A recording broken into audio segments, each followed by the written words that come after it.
ఈవేళ నేను ప్రశ్నిస్తా ఉన్నా, ఈ పెద్ద మనిషి చంద్రబాబు, ఆయన పెద్ద మనిషే, నువ్వే పనికిమాలిన మనిషివి. ఏంట్రా పక్షి ఛానల్ వచ్చింది, ఇంకే ఛానల్ రాలేదా? ఈ ఛానల్ పేరేంటి? సిటీ కేబుల్ అన్న. అంత చీపా మన స్పీచ్? నీకు ఇప్పుడు అర్థమైందా? నీకు 15,000, నీకు 15,000, నీకు 18,000. నాకు మాత్రం 10,000 ఈ పక్షి టీవీలో పనిచేస్తాను. అది కూడా నేను ప్రభుత్వంలో పెన్షన్ లాగా లేట్ వస్తుంది సార్.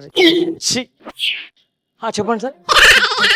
రామ రామ రామ రామమ్మ, తల్లి తల్లి తల్లి తల్లి, నిన్నే నిన్నే నిన్నే నిన్నే, రా రా రా రా రా రా రా తల్లి అమ్మా.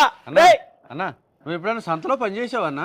ఆ డౌట్ నీకెందుకు వచ్చిందిరా? రామ రామ రామ రామ, కూరగాయలమ్మ కూరగాయలమ్మ, తక్కువరేనమ్మ తక్కువరేనమ్మ, బెండకాయలు 5 రూపాయలు, బెండకాయలు 10 రూపాయలమ్మ. ఇలా అరుతుంటేను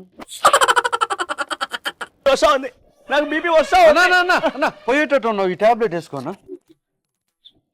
ఈ రోజు ఎన్నో టాబ్లెట్ ఇది? 11వ టాబ్లెట్ అన్నా.